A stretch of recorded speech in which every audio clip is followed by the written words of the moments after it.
Hello students, मेरा नाम है प्रबल अधिकारी। मैं त्रिपुरा से हूँ और मैं क्वांट का फैकल्टी हूँ। पिछले 3 साढ़े 3 सालों से मैं क्वांट पढ़ा रहा हूँ और प्रैक्टिस कर रहा हूँ। करीब 2013 से मैं प्रैक्टिस कर रहा हूँ।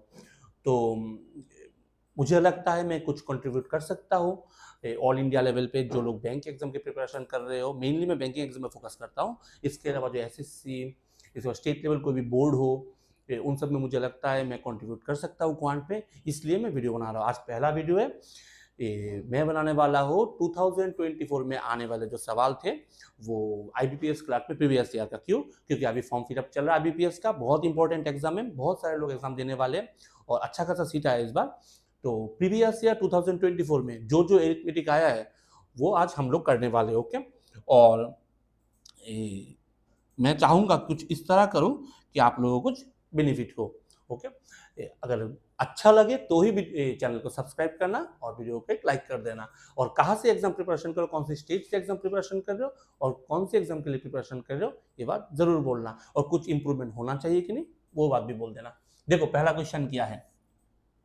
In April 2029, a man has rupees 17,500 and it's increased by 20% every year.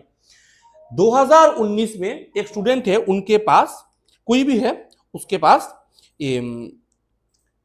17,500 रुपए था और 20% हर ईयर इंक्रीमेंट हुआ।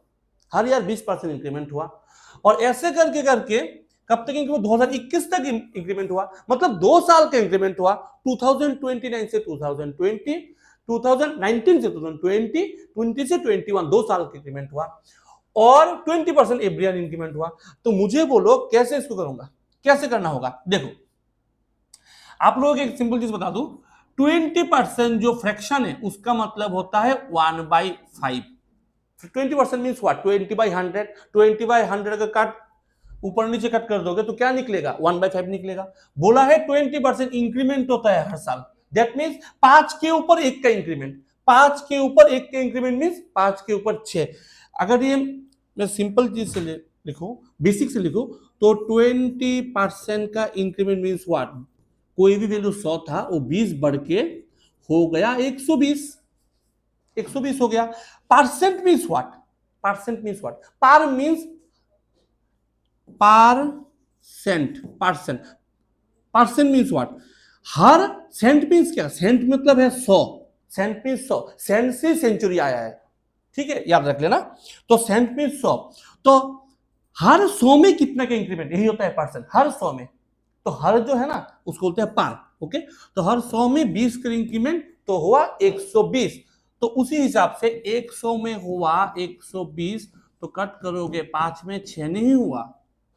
तो इसी को मैं डायरेक्ट लिख सकता हूं। कैसे डायरेक्ट लिख सकता हूं? ये देखो, इसको मैं ऐसे डायरेक्ट लिख सकता हूं। 17,500 रुपए हर साल 20% की इंक्रीमेंट। हर साल 5 के ऊपर 6, तो एक अमाउंट हो पहला साल।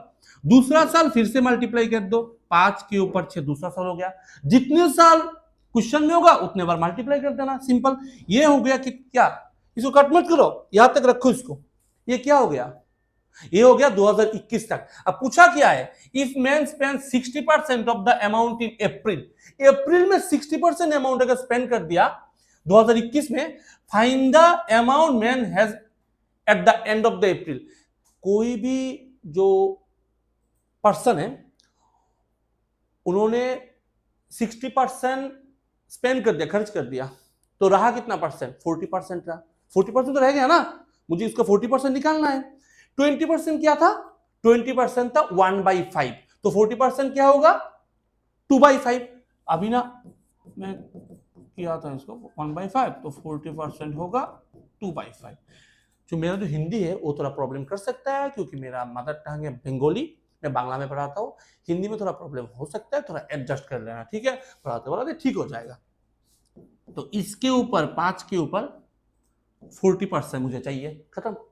5 के ऊपर 6 बना, 5 के ऊपर 6 हो गया, 5 के ऊपर 2 चाहिए, कि 40% चाहिए मुझे। अब कट कर दो, इसको कट करो, डायरेक्ट कट करो, इसको डायरेक्ट कट करो। 5 5 25, कितने 25? 175, 7,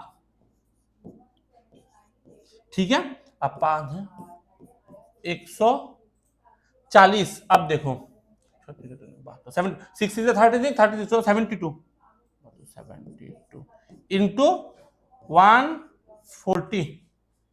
ठीक है, अब इसको कैसे करोगे, देखो कैसे करूंगा, सिंपल मल्टीप्लाई सीखो, मल्टीप्लाई कैसे करूंगा देखो।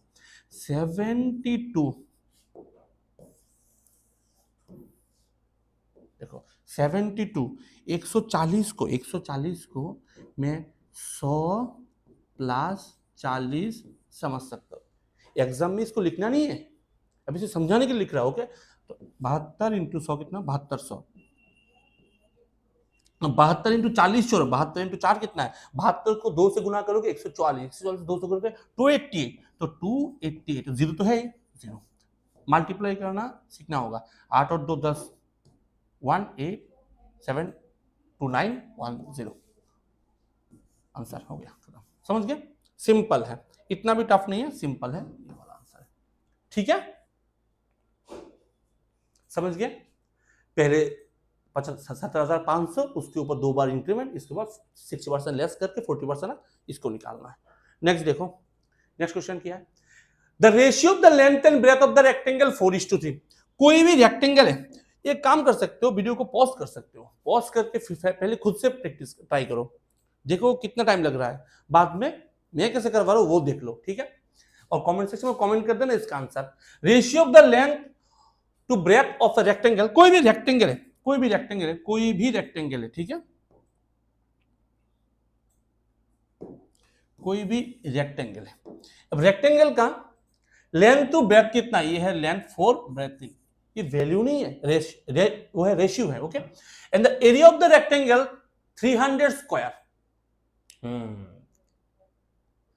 एरिया, एरिया बोला है। अब कोई भी रेक्टेंगल का एरिया कैसे निकालते हैं हम लोग, सिंपल चीज करते हैं, लेंथ इंटू ब्रेथ करते हैं। क्या करते हैं, ये वाला जो लेंथ है, ये वाला जो ब्रेथ है, इसको मल्टीप्लाई कर देते हैं, ये तो वैल्यू नहीं है, तो रेशियो है, तो इसको पकड़ लेते हैं x, इसको पकड़ लेते हैं x, तो लेंथ इंटू ब्रेथ कितना, 3 4 12, एक्स स्क्वायर इक्वल टू कितना होता है 300, और एक्स स्क्वायर कितना होता है 25, कम 25 12 300 होता है, तो एक्स का वैल्यू कितना होता है 5, तो 4 5 मल्टीप्लाई 20 15 हो गया।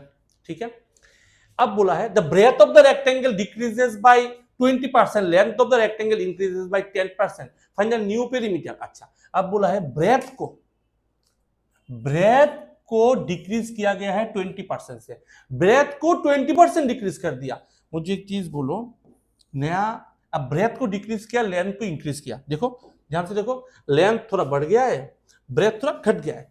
ब्रेथ को डिक्रीज किया 20%, अब पहले तो ब्रेथ था 15 का 20% किया कितना होता है, एक चीज देख लो, एक चीज देख लो, मुझे बोलो 100 का 10% कितना होता है, 100 का 10% होता है 10, क्योंकि एक पॉइंट घट जाता है, तो 200 का 10% कितना होगा, कितना होगा 20 होगा, एक पॉइंट घट जाता है। वैसे ही 15 का 10% क्या होगा, 15 का 10% होगा 1.5, एक पॉइंट घट जाएगा। अगर मतलब 1.5 में देर हो गया, 10% अगर देर हो गया तो 20% 3 हो गया, तो 3 घट गया, तो 15 से जब 3 घट जाएगा तब कितना रहेगा, 12 रह जाएगा, तो ये वाला 12 है।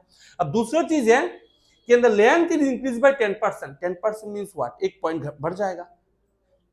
20 का 10% कितना होता है, 2 होता है, सही है ना, 10% मींस क्या, 0 कट कर दोगे तो 2 रह जाएगा, तो 20 का कितना बढ़ जाएगा, 10% बढ़ जाएगा, तो कितना होगा 22 हो जाएगा। तो पूछा गया find the new perimeter, perimeter समझते हो, पेरीमीटर मींस बाउंड्री।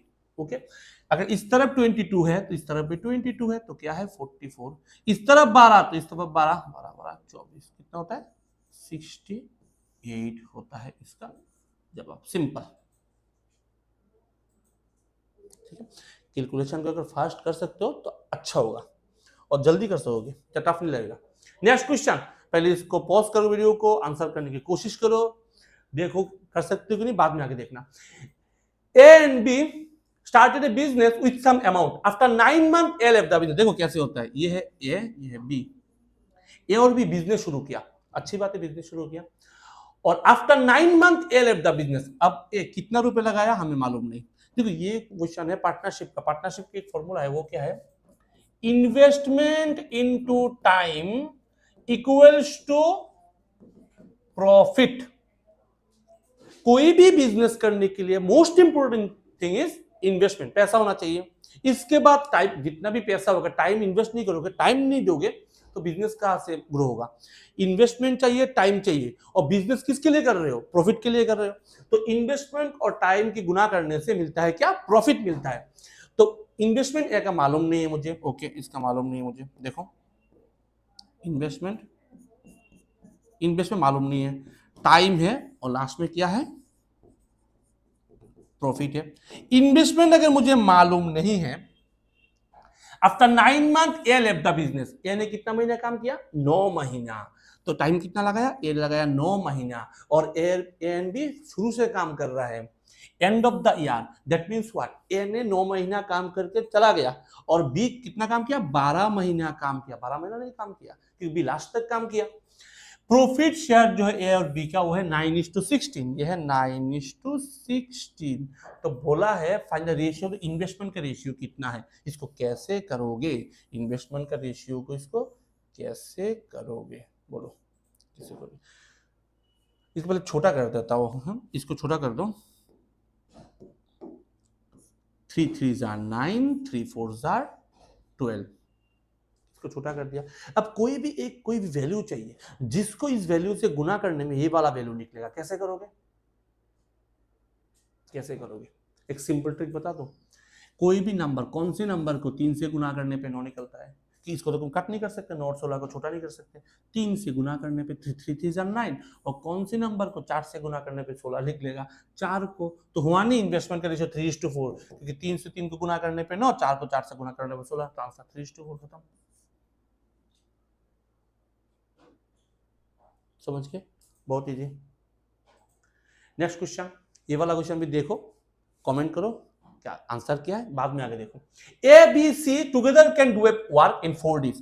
ए है, बी है, और सी है, तीनों मिलके एक काम को 4 दिन में कंप्लीट करते हैं, अच्छी बात है।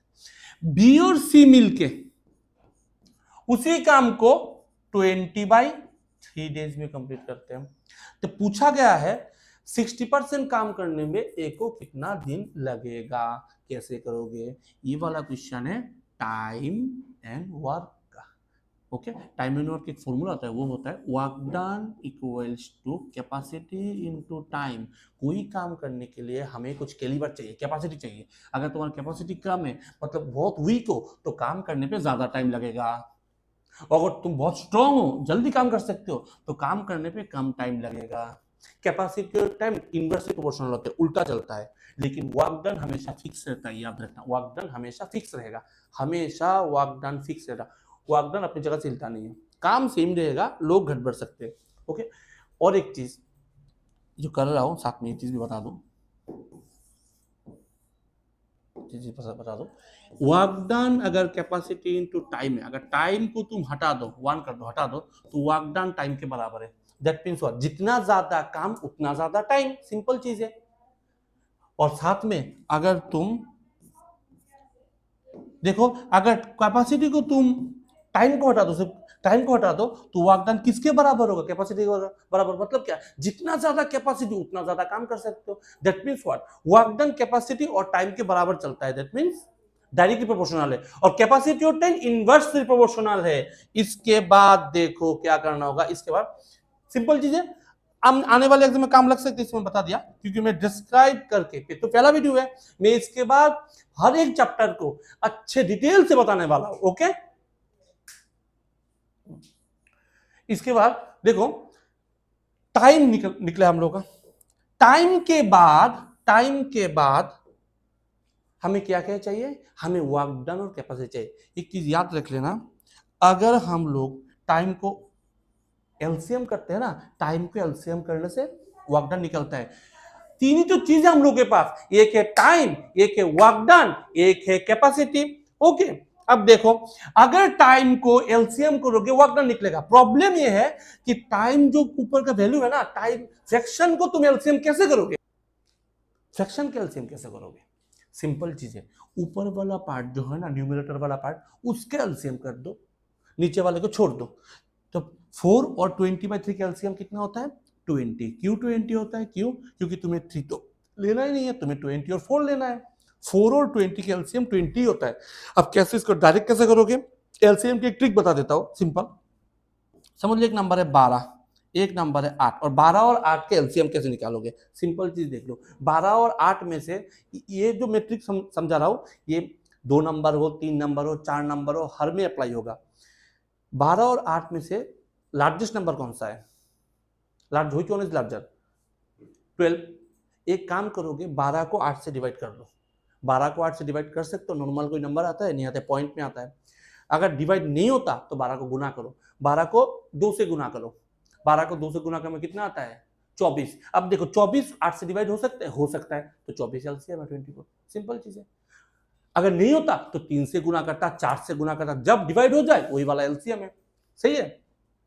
तो 20 तो डायरेक्ट 4 से डिवाइड होता ही है, तो 20 और 4 का एलसीएम 20। अब मुझे मालूम है work done capacity into time, तो कैपेसिटी क्या होगा, वर्क डन अपॉन टाइम, क्योंकि टाइम और कैपेसिटी मल्टीप्लाई होता है ना। देखो अब 20 को वर्क डन को टाइम से डिवाइड करोगे तो 5 आएगा, और 20 को 20/3 से डिवाइड करोगे तो 3 आएगा। मुझे बोलो बी और सी कितना है, बी और सी कितना है, बी और सी है 3। बी और सी अगर 3 है तो ए कितना होगा 2, क्योंकि 2 और 3 को प्लस करने से ही तो 5 निकलता है, ए 2 हो गया। बोला है कि ए 60% काम कितना टाइम में करेगा, सिंपल चीज है। कैसे करूंगा देखो, सिंपल चीज है। अब मुझे पूछा गया है टाइम, किसका टाइम, ए का टाइम। टाइम का फॉर्मूला क्या होगा, वर्क डन अपॉन कैपेसिटी होगा।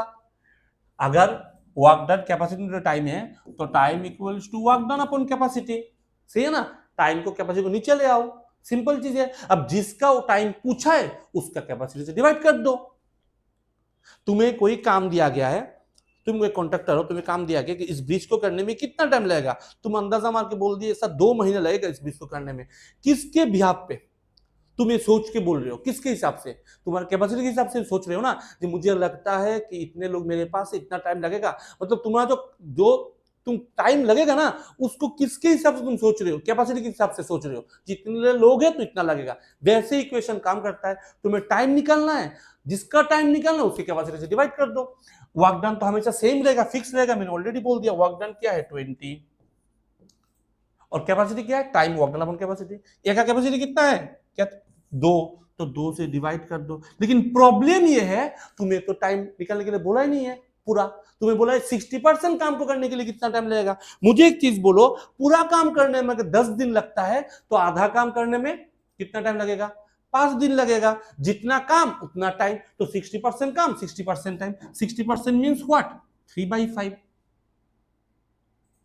हो गया। 2 से कट करो 10, 5 से 2, 3 दूना 6, आंसर खत्म, कंप्लीट। समझ गए। नेक्स्ट देखो,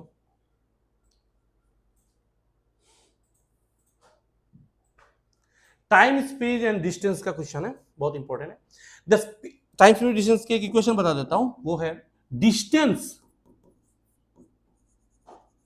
equals to speed into time.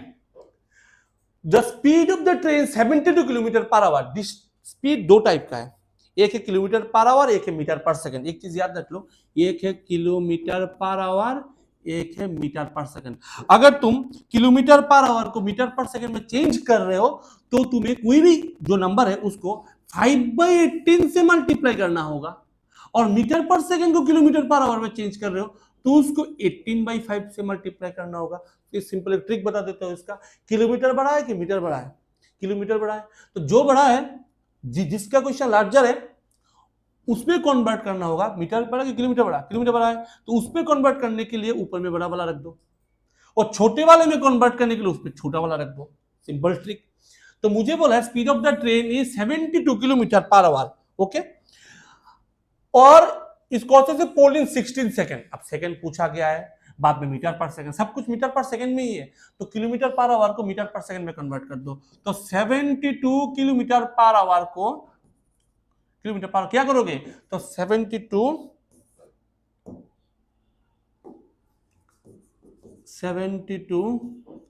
Kilometre पर आवर्स को मीटर पर सेकंड में कन्वर्ट करने के लिए 5/10 से मल्टीप्लाई करता हूं, तो 20 मीटर पर सेकंड हो गया।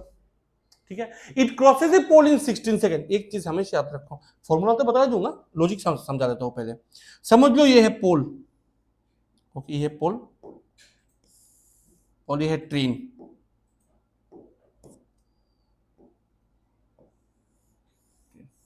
एक चीज याद रखना, ये ट्रेन जब इस पोल को क्रॉस करेगा ना, ट्रेन जब पोल को क्रॉस करेगा एक्चुअली खुद को क्रॉस करता है। देखो यहां से शुरू हुआ, यहां पे गया। ट्रेन जब पोल को क्रॉस करता है एक्चुअली खुद को क्रॉस करता है, क्योंकि पोल का जो विड्थ है ना वो ट्रेन की रेस्पेक्ट में नेग्लिजिबल है, कुछ नहीं है। तो ये यही वाला कॉन्सेप्ट लगेगा। अब बोला है कि ये वाला जो ट्रेन है ये उसका स्पीड है 20 मीटर पर सेकेंड। दैट मींस व्हाट, हर एक सेकेंड में वो 20 मीटर जाता है। अगर कोई ट्रेन एक सेकेंड में 20 मीटर गया तो 16 सेकेंड में कितना मीटर जाएगा? 320 मीटर। तो मतलब 300 मीटर में गया मतलब क्या, ट्रेन का जो लेंथ है वो 320 मीटर है। जब इसको फॉर्मूला से लिखो तो कैसे लिखोगे? इसको लिखोगे डिस्टेंस स्पीड इनटू टाइम नहीं है, तो ट्रेन का डिस्टेंस क्या, डिस्टेंस मीन लेंथ, ट्रेन का लेंथ क्या है, स्पीड क्या है 20, और टाइम कितना लगता है 16 सेकेंड, तो टाइम कितना लगेगा 320 मीटर। खत्म। If the speed of the train increases by 12 metre पर सेकेंड, अब अगर ट्रेन का स्पीड को 12 मीटर पर सेकेंड बढ़ा दिया, पहले कितना था 20, अब इसमें कितना बढ़ गया 12 बढ़ गया, तो कितना हो गया 32 मीटर पर सेकेंड। तो मुझे पूछा कि देन फाइंड द टाइम, अभी नया टाइम कितना लगेगा? सिंपल है, तुम्हें टाइम पूछा है, टाइम का फॉर्मूला क्या है, डिस्टेंस अपॉन स्पीड होगा। बाबा डिस्टेंस अगर स्पीड इंटू टाइम है तो टाइम डिस्टेंस अपॉन स्पीड नहीं होगा, तो डिस्टेंस मींस ट्रेन का जो डिस्टेंस है 320, अभी नया टाइम स्पीड कितना है 32, डिवाइड कर तो कितना हो गया 10, खत्म 10। ठीक है, इस पूरा चीज को चाहो तो माइंड में भी कर सकते हो, अगर स्पीड अच्छा रहा, कैलकुलेशन का स्पीड अच्छा होना चाहिए। ओके, उसके लिए मोस्ट इंपोर्टेंट चीज पता है क्या है, स्क्वायर सीख लो 70 तक, क्यूब सीख लो 30 तक, टेबल सीख लो 30 तक, और परसेंटेज टू फ्रैक्शन कुछ है 1/1, 1/2, 1/3, 1/4, 1/5, हर चीज का वैल्यू समझ लो, परसेंटेज टू फ्रैक्शन वो सब सीख लो, काम आएगा एग्जाम पे। ओके, मैं एक डिटेल्स वीडियो बनाऊंगा उसके ऊपर, ये वाला वीडियो अपलोड करने के बाद अच्छा लगेगा, सब कुछ उसमें समझा दूंगा क्या क्या कैलकुलेशन को स्ट्रॉन्ग करने के लिए क्या क्या चाहिए। Yemen invest X in scheme at a rate of 20% for 2 year compound, simple interest component का क्वेश्चन है, बहुत इंपॉर्टेंट क्वेश्चन है। कोई भी पर्सन है उसने क्या किया, इन्वेस्ट किया x rupees scheme at a rate of 20% पर एनम फॉर कंपाउंड इंटरेस्ट। कोई भी पैसा है इसको 20% पर एनम 2 ईयर में, दैट मींस 44%। अब मुझे याद कैसे, सिंपल चीज है, मुझे बोलो कंपाउंड इंटरेस्ट मींस क्या, हर साल इसका जो प्रिंसिपल चेंज होगा। कंपाउंड में क्या होता है, कोई पैसा है इसके ऊपर कुछ पैसा लगता है, कुछ पैसा होता है उसके ऊपर फिर से ऐड होके कुछ नया पैसा बनता है, उसको फिर ऐड होता है, मतलब मींस व्हाट, प्रिंसिपल हर साल चेंज होता रहता है। तो प्रिंसिपल पहले कितना था समझ लो 100 था, उसके ऊपर 20% इंक्रीमेंट मींस क्या होगा 120, 120 के ऊपर फिर से 20% इंक्रीमेंट, 120 का 20% क्या होता है 24, बढ़ के क्या होता है 144, तो वहां नहीं 100 के ऊपर 44। मैं हमेशा मैथ करता हूं तो मुझे याद है, ठीक है, तो आप लोगों को भी याद होना चाहिए। ओके, कोई भी पैसा है वो कितना हो गया 44 हो गया। इसके बाद सेम पैसा अगर हम, ये तो कंपाउंड इंटरेस्ट है, अगर सिंपल इंटरेस्ट पे लगाएंगे, ऑल्सो इन्वेस्टमेंट में same amount be 30% per annum for 2 year, अगर सिंपल इंटरेस्ट में लगाएंगे, सिंपल इंटरेस्ट तो बहुत इजी है, प्रिंसिपल हमेशा पुराना वाला ही रहता है, एक ही रुपए के ऊपर बार बार लगता रहता है। दैट मींस व्हाट, अगर पहले साल 30% है, दूसरे साल 60, तीसरे साल 90, सिंपल ऐड होगा, तो 30 2 साल में कितना होता है सिंपल इंटरेस्ट में 60%। तो मुझे बोलो दोनों इंटरेस्ट का डिफरेंस कितना है, 16%, 60 से 44 चला गया तो 16 रह गया। मुझे बोला गया दोनों का डिफरेंस कितना है 896, मींस 16% का वैल्यू होता है 896। तो अब इसको कट करके सिंप्लीफाई कर दो, 1% मींस 56। ओके, 1% मींस व्हाट 56, तो 100% क्या होगा 56, 100। मैंने 100% क्यों निकाला, क्यों, मैंने समझाने के लिए क्या बोला था, क्योंकि 100 रुपए 140 वर्ग 144 144 होता है, 144 होता है। बेस मैंने 100 ही पकड़ा था, तो कॉस्ट प्राइस क्या है, मेन चीज क्या है, मेरे वैल्यू मेरा क्या है 100 ही है, तो मैंने 100% ही निकाला। ओके, तो मैंने 100% निकाल लिया। तो पूछा क्या, find the value of x, वही तो बोला है 5600 एक्स का वैल्यू, जो पैसा लगाया हमने 5600 लगाया, सिंपल चीज है। ओके, नेक्स्ट आ जाओ। Cost price of the two article A and B equal, दोनों कॉस्ट प्राइस इक्वल है। कॉस्ट प्राइस ये है ए, ये है बी, दोनों इक्वल है। ओके, इक्वल है दोनों। Okay, A sold at A profit of 20%, ए को मैंने 20% प्रॉफिट से बेचा। 20% प्रॉफिट मींस व्हाट, अभी मैंने समझाया था पहले पिछले वाले क्वेश्चन में। 20% profit means what, 20% profit means 5 के ऊपर 1 का लाभ, that means what, selling price कितना क्या होगा,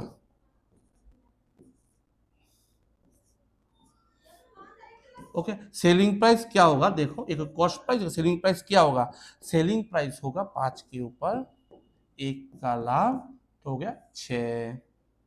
फिर से कॉस्ट प्राइस 5, मुझे बोला है दूसरे वालों को मैंने 30% लॉस में बेचा, 30% लॉस में। अब मैं चाहूं तो इसको पॉइंट में कर सकता हूं, पॉइंट में कर सकता हूं।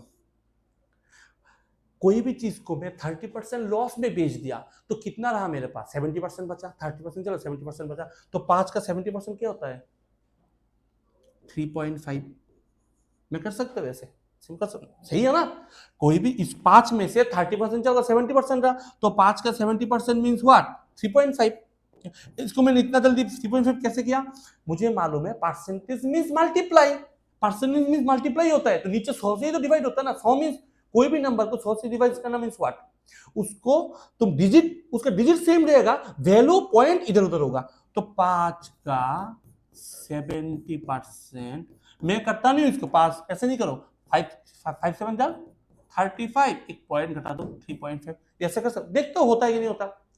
ओवरऑल 50% का उसको लॉस होता है, मतलब खरीदा मैंने कितने में 5 5 10 में, और बेचा मैंने कितने में 9.5 में, तो मुझे इस ओवरऑल कितना का लॉस हुआ, आधा का लॉस हुआ, 0.5 का लॉस। और आधा का वैल्यू किसके बराबर, आधा का वैल्यू 50 के बराबर, तो एक का वैल्यू 100 के बराबर।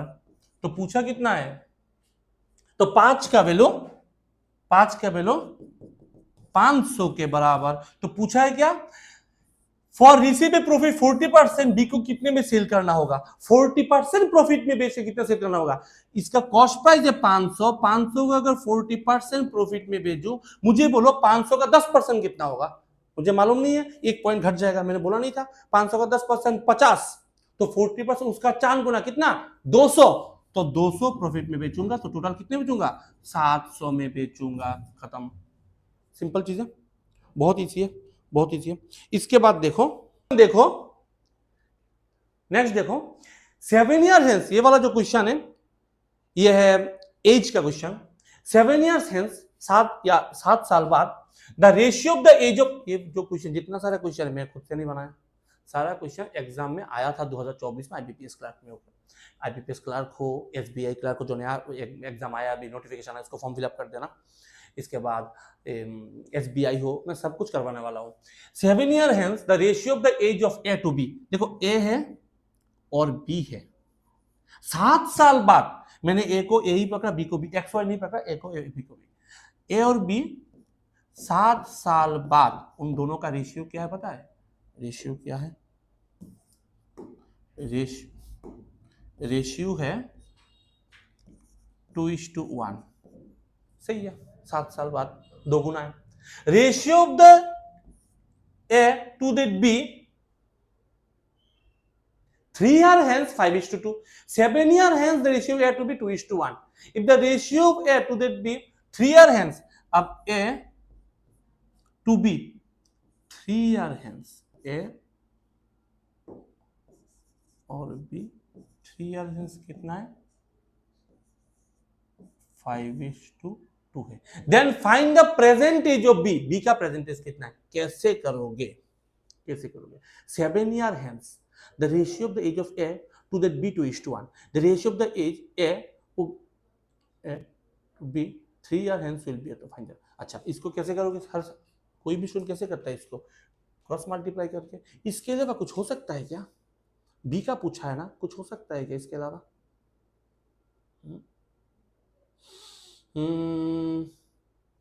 वैल्यू ऑप्शन पुट करके देख लो एक बार। देख, एक चीज मैं समझ रहा हूं, मुझे एक चीज बोलो, मैं देख रहा हूं बी का कुछ वैल्यू पूछा है ना, बी को ऐसा कुछ वैल्यू चाहिए जो 3 से मल्टीप्लाई होगा, 3 से प्लस करने पे कोई ऐसा वैल्यू आएगा जो 2 से मल्टीप्लाई है, सही कि नहीं? 5/2 मीन्स व्हाट?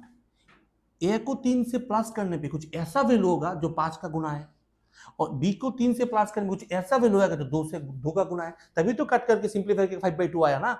अब मुझे 8 पकड़ लो, अगर 8 बैठा दिया यहाँ पे, 8 8 और 3 कितना है? 11 11 8 और 3 कितना है? 11। ना, 11 को तुम 2 से डिवाइड नहीं कर सकते, पॉइंट में आ जाएगा, इसको छोड़ो, इसको छोड़ो, ठीक है, इसको छोड़ो, तो ये तो होगा नहीं, मुझे लग रहा है होगा नहीं। 6 पकड़ लो, 6 को 3 9, ये भी नहीं होगा। 9 को 3 से प्लस करने पे ये वाला हो सकता है, 9 को 3 से प्लस कर दो, 9 को 3 प्लस करने में 12 12 12, अगर 2 12 हो गया, 6 से गुना होगा, 5 भी तो 6 से गुना नहीं होगा, 5 को 6 से गुना करने में 30 होगा। समझ लो ना मैं क्या कर रहा हूं, 2 को 6 से गुना करने पे 12 हो रहा है, 5 को 6 से गुना करने पे 30 हो रहा है। अब ये तो 3 ही है, ए का वैल्यू कितना हो चाहिए? ठीक है, 27 होना चाहिए, 27 प्लस 3 होता है ना 30। अब इसको यहाँ पे पुट कर दो, 27 और 7 कितना होता है? 34। और बी कितना है? 9 9 और 7 16 होता है, नहीं होता। 16 का 2 गुना तो 32 होता है, ये तो 2 गुना होना चाहिए, नहीं होता, तो इसको हटा दो, इसको हटा दो। अब देखो ये जो 12 है, 12 को 3 से गुना कर 15, ये भी 2 का मल्टीप्लाई 5, मुझे लगता है 5 ही होगा। अब एक ही चीज निकला है 5।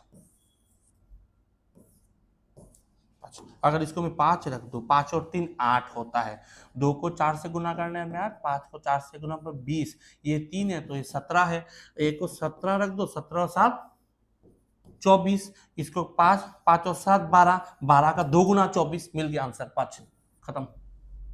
इसको थोड़ा और सोच सकते हो, कैसे सोच सकते हो? अगर मैं जब जब इवन नंबर ले रहा हूं ना, जब जब इवन नंबर ले रहा हूं, तब तब इवन को ऑड से प्लस करने पे क्या निकलता है? ऑड ही निकलेगा ना।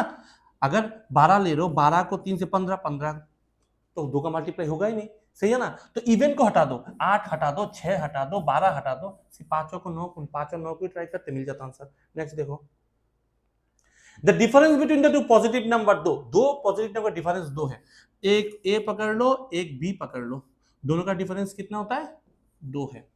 50% तो बिगर नंबर, ए को मेरे सामने रखा है, बिगर नंबर है, 50 में bigger number is equal to 60% of smaller, बहुत इजी है।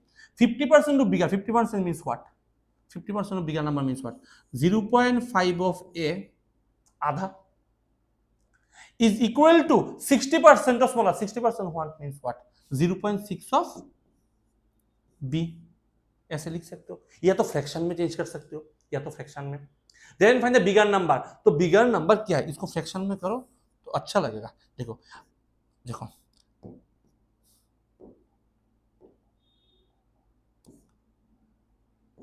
आधा, आधा of A equals to 60% means what? 3/5 of B.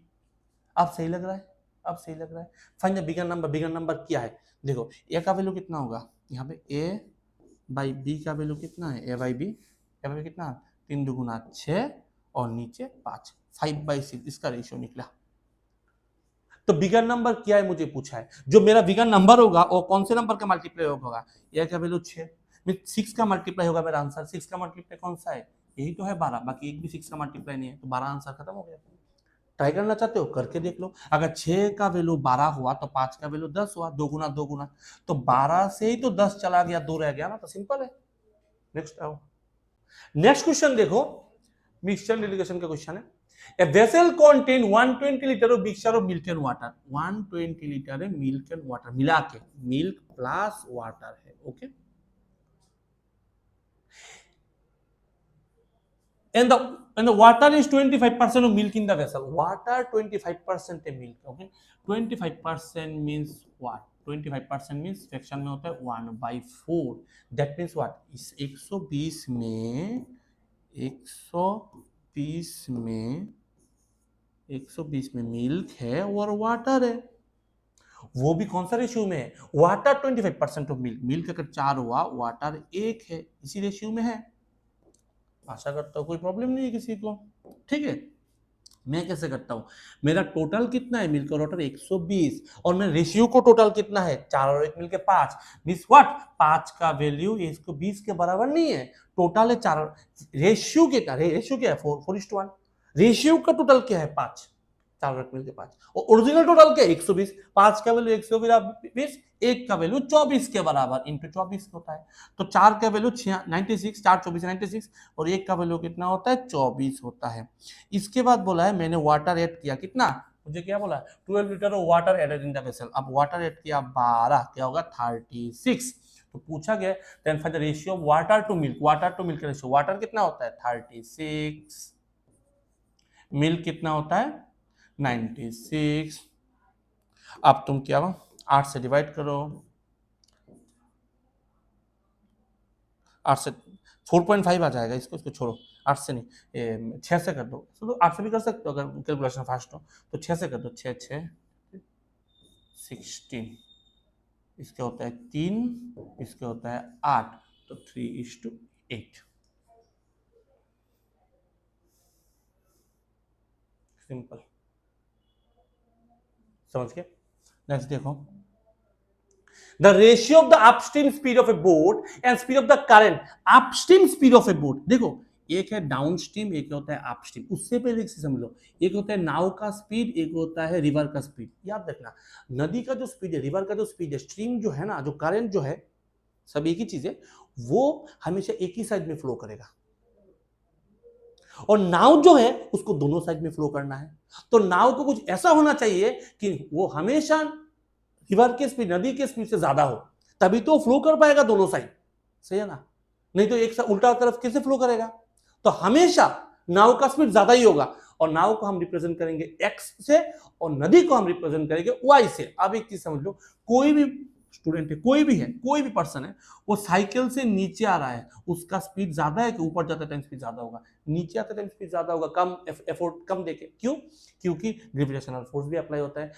उसी से समझ लो सिंपल चीज कि नीचे तरफ डाउन है, कोई भी चीज डाउन की तरफ जाएगा तब क्या होगा, उसका खुद का भी फोर्स लगेगा, और साथ में जो रिवर है नदी का भी फोर्स लगेगा। तो डाउन स्ट्रीम स्पीड पता है क्या है, नदी और नाव मिल गया, नाव और नदी मिल गया, और अपस्ट्रीम पता है क्या है, नाव के स्पीड को नदी के स्पीड से माइनस कर दो, सॉरी नदी के स्पीड से नाव के स्पीड से माइनस कर दो, क्यों, क्योंकि उल्टा तरफ जा रहा है इसलिए। तो ये चीज थोड़ा याद है, डाउन की तरफ इसलिए डाउन स्ट्रीम, अप की तरफ अपस्ट्रीम। तो ट्रिक है सिंपल। अब देखो क्या बोला है, the ratio of the upstream speed of A boat and speed of the current. Upstream speed means what, u, speed of the current means what, y। इसका रेशियो कितना है 4:1। अब कुछ पूछा जाए ना जाए निकाल लो, काम आएगा।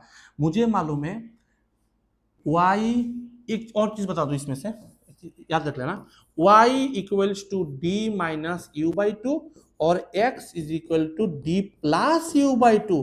इससे क्या, अब दोनों की इक्वेशन करके निकालोगे ना तब यही निकलेगा। तो मैं सिंपल ट्रिक बता देता हूँ, x बड़ा है कि y बड़ा है, x बड़ा है तो बड़े वाले में प्लस होगा, छोटे वाले में माइनस होगा, ठीक है, d plus u by 2, d minus u by 2। मुझे u मालूम है, क्या है मालूम है, d माइनस u बाई 2 है, ओके। तो y कितना है 1 है, इक्वल्स टू d कितना है पता नहीं, u कितना है 4 है बाई 2 है, तो 2 इक्वल्स टू d माइनस 4, तो d इक्वल्स टू 6। सिंपल चीज निकल गया, u निकल गया, y निकल गया, d निकल गया। अब x क्या होगा, x क्या है, x क्या है, x है d plus u by 2, d कितना है 6, u कितना है 4, 6 और 4 10 डिवाइड बाई 2 5, खत्म, सिंपल सिंपल। अब चीज देखो, if in the down stream boat can cover 60 kilometre इन 2.5 घंटा, 60 किलोमीटर जाने में बोट को 2.5 घंटा लगता है। इसका मतलब क्या है, इसका मतलब है कि टाइम स्पीड एंड डिस्टेंस का फॉर्मूला लगा दो, याद है ना कि distance equal to speed into time होता है। कितना डिस्टेंस जाना है, 60 किलोमीटर जाना है। कितना टाइम स्पीड है पता नहीं, कौन सा स्पीड में, डाउन स्ट्रीम स्पीड में। तो मैं इसमें डी लिख देता हूँ। टाइम क्या है, 2.5 घंटा है, और 2.5 को डिवाइड करोगे कितना होगा, 2.5 को तुम लिख दो 5/2, 5 को 2 से डिवाइड करने पे 2.5 होता है। 5 12 24, डी का वैल्यू 24। ओरिजिनल डी का वैल्यू 24, मेरा डी का वैल्यू कितना है, 6, तो 6 का वैल्यू 24 के बराबर, तो एक का वैल्यू 4 के बराबर। पूछा क्या है, find out the speed of the current. Current क्या था, 1 था, 1 का वैल्यू किसके बराबर, 4 का बराबर। हो गया आंसर, सिंपल है। ओके, दिखने में थोड़ा लार्ज लग सकता है, थोड़ा टफ लग सकता है, लेकिन टफ नहीं है, बहुत इजी है। देखो बोटिंग स्ट्रीम का क्वेश्चन सबसे आसान है, फॉर्मूला के लिए कुछ है ही नहीं, थोड़ा सा कैलकुलेशन ट्रिक लगा लो, हो जाएगा, सिंपल है। ओके, बहुत इजी है। यू और वाई दिया हुआ है, यू क्या है 4, वाई क्या है 1, Y equals to D minus U by 2, formula है पता है, 4 ही तो फॉर्मूला है। और y को 1 पकड़ लो जो पूछा गया है, बोला गया है, और d को तुम्हें पूछा गया, तुम्हें मालूम नहीं है, u का जगह 4 लगा दो, 2 1 कम 2, और 2 को 4 से प्लस कर दो, 6 हो गया, d का वैल्यू 6 हो गया, डाउन स्ट्रीम स्पीड 6 हो गया, लेकिन डाउन स्ट्रीम यहाँ से 24 हो गया, तो 24 का वैल्यू 4, 6 का वैल्यू 24 के बराबर, 1 का वैल्यू 4 के बराबर। तुम्हें पूछा ही क्या, करंट का स्पीड जो है 1 का वैल्यू 4, खत्म हो गया। 2024 में आने वाला जो क्वेश्चन था वो है आईबीपीएस क्लर्क में जो क्वेश्चन आया था, मैंने सब कुछ करवा दिया, एरिथमेटिक। आशा तो अच्छा लगा और थोड़ा मैं कंट्रीब्यूट कर पाया तुम्हारे प्रिपरेशन पे। अगर अच्छा लगे तो ही वीडियो को लाइक और एक अच्छा सा कमेंट, कहाँ से प्रिपरेशन कर रहे हो, कौन से एग्जाम प्रिपरेशन कर रहे हो, और आने वाले दिनों में क्या देखना चाहते हो कमेंट कर देना। और साथ ही में मेरा कुछ प्लान है, मैं वो सब तो करूँगा ही, और चैनल को सब्सक्राइब करना और दोस्तों के साथ शेयर जरूर कर देना। सब अच्छा रहना और मन लगा के प्रिपरेशन करना। जय माँ काली, जय श्री राम।